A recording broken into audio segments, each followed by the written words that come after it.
if you have them.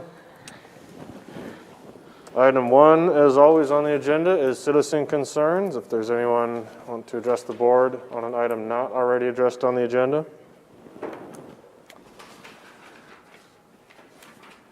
Are you here for the property sale? Yeah.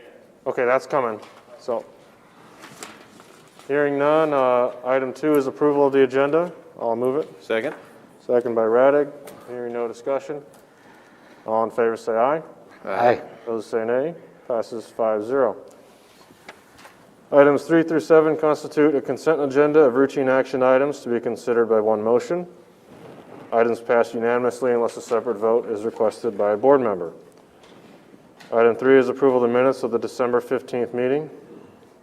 Item 4 is approval of the claims. Item 5 from Board Administration includes A, approval of lifting tax suspension for initials KB. B, approval of lifting tax suspension for initials MU.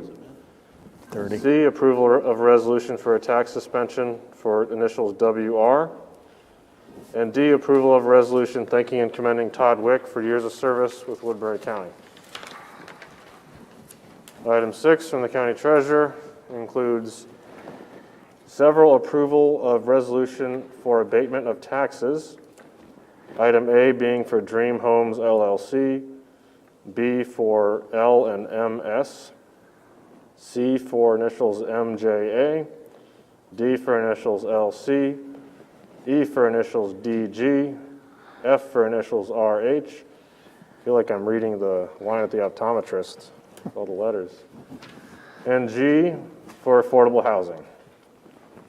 Item 7 from Human Resources includes A, approval of memorandum of personnel transactions, B, the authorization to initiate the hiring process, C, presentation of award certificate to Alice Morris, not here today, but she is awarded 4 hours of PTO for donating 3 gallons of blood.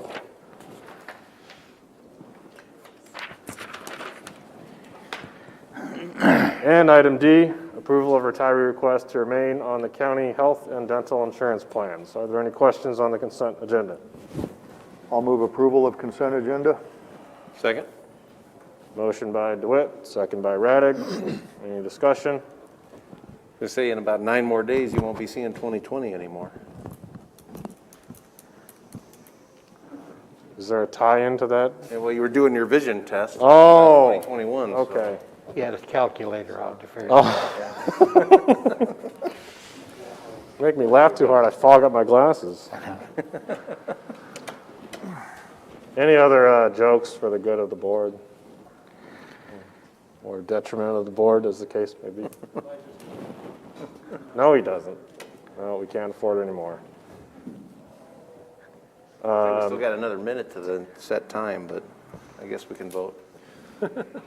We have, okay. All those in favor say aye. Aye. Those say nay. Passes 5-0. We are at 4:34 by my time, so we'll go ahead and move on to item 8 from Board Administration, which is a 4:35 p.m. set time. This is a public hearing and sale of property parcel also known as 3209 3rd Street. Public hearing is now open for anyone who would like to speak for or against the sale before we receive bids. So if you're just here to bid, wait for that point, unless there's someone to speak on the sale itself. Hearing none, I'll move the public hearing be closed. Second. Second by DeWitt. All in favor say aye. Aye. Those say nay. Passes 5-0. We're now ready to receive bids. If anyone would like to approach the podium, state their name and address and their opening bid.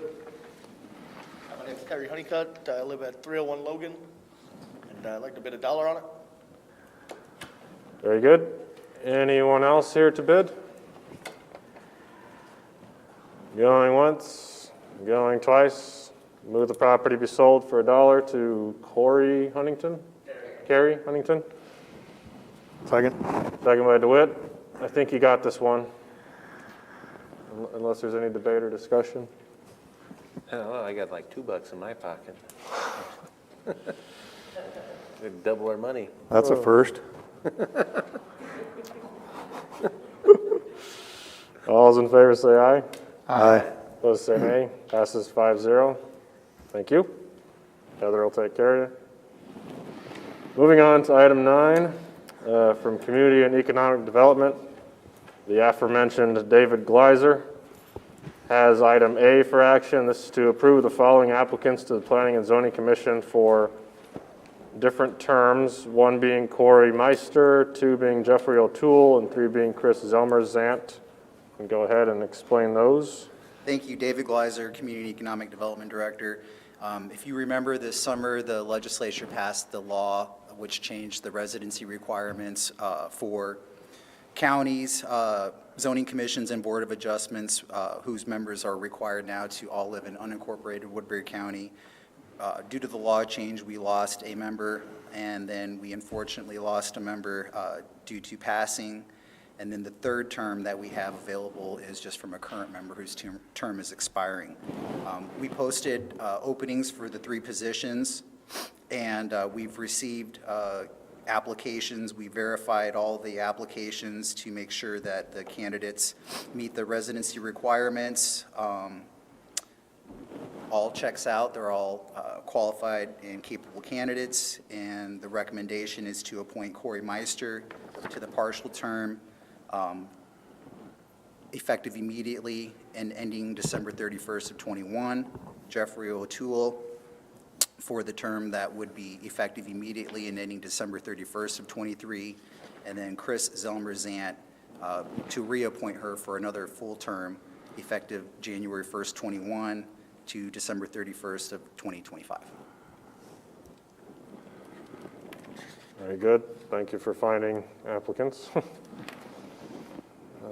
Any questions on the terms or any of the applications? I'd move to approve the applicants. I'll second the motion by DeWitt. Joshua, we can do this in one motion, correct? Yeah. Any other discussion? All in favor, say aye. Aye. Opposed, say nay. Passes 5-0. Item B for action as well is to approve following applicants to the Board of Adjustment for different terms, including A, Pam Clark, B, Daniel Hare, and C, Pam Clark. Same circumstance, we lost 2 members of the Board of Adjustment due to the law change, and then the third term is due to a current member whose term expires. We posted the 3 openings, and we received 2 applicants, verified to make sure that they meet the residency requirements, and spoke with all applicants. Pam Clark has applied. She's willing to fulfill the remaining term, which will be effective immediately, and that would actually end at the end of this month. And then she's willing to reapply for a full 5-year term. So the recommendation is to appoint Pam for those 2 terms, and then also Mr. Dan Hare, who's applied for the partial term, which would be effective immediately till December 31st of 2023. I'll move the appointments. Second. Motion by Potabom, second by DeWitt. Any question on these applicants? Easy to approve since they all fill different slots. So, all those in favor say aye. Aye. Opposed say nay. Passes 5-0. Item C for action is approval of construction evaluation resolution relating to construction permits for large animal confinement operations. This is sort of a housekeeping item. It's an annual motion and resolution that the board passes each year. It's part of the state law that requires counties to pass a resolution for large animal confinement operations. Those are 1,000 animal units or larger. And that basically allows the county to make sure that we have a place at the table in terms of going along for a site visit when folks submit formal applications for a construction permit application. And it allows us to provide written and formal comments as well as appeal any DNR decision regarding those applications. And so the recommendation is to pass the resolution. 89 of 99 Iowa counties have done so. I'll move it. Second. Motion by Raddick, second by DeWitt. Any questions? All those in favor say aye. Aye. Opposed say nay. Passes 5-0. Thank you. Thank you. Item 10 is reports on committee meetings. Anyone?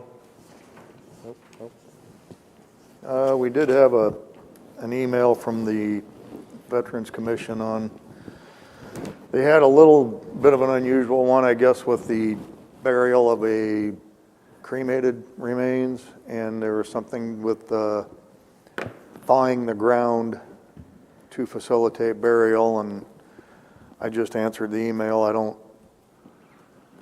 For $110. I think the city said they would waive it on this one, but going forward, I don't know. I'd like to try and find a remedy to where, since they're cremated anyway, maybe to store the ashes somewhere safely until spring when we can do it for a lot less money.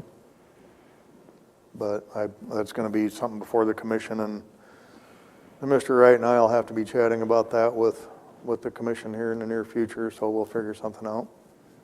Okay. Past that, I think I'm done. Any other reports? Hearing none, item 11 again is another round of citizen concerns. We have not netted any citizens in this meeting, so I don't assume we have any since the last time I asked. We have our media. We've actually lost 2 citizens from the meeting room, so that's all I can filibuster. I can't. All right. Item 12 is board concerns.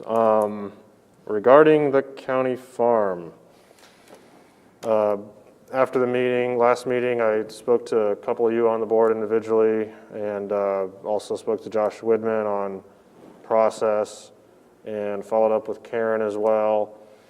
In lieu of official action by the board, I believe the best course is to postpone the actual publication of the bids until we find out what we want to do as a board in regards to renting or potentially selling the land.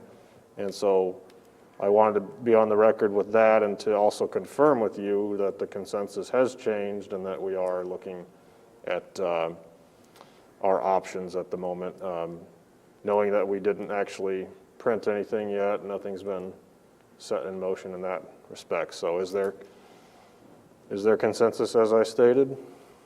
Yep. Thank you. There is consensus.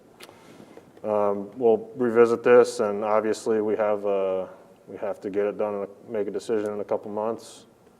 It is coming into the dead of winter right now, so we do have a bit of time, but we're going to look at what average rents would be, what a good rent would be, what historically we're down as far as historical income. So hopefully if we did rent it, we'd get more than we are right now.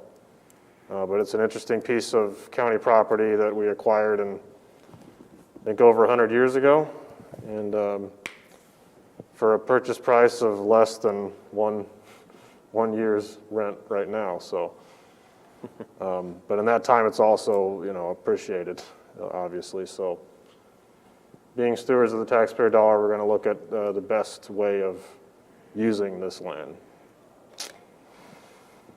Also, to clarify our discussion on the first meeting or meetings of next year,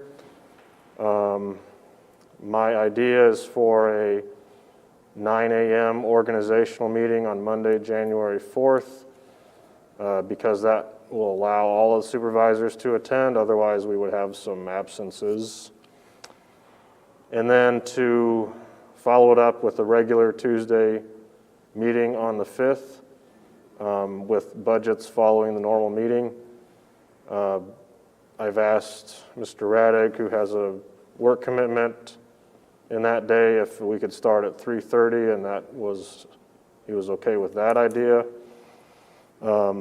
Is everyone else okay with starting at 3:30 on Tuesday, January 5th?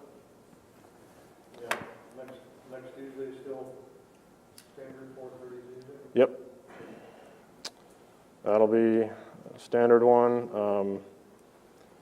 So I'll set the agendas for both of those meetings in the prior week.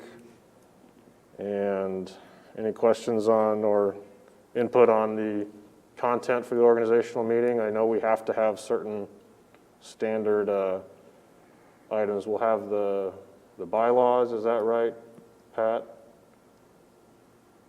After following the general election, we'll have those. We have standard items for the county engineer and other appointments.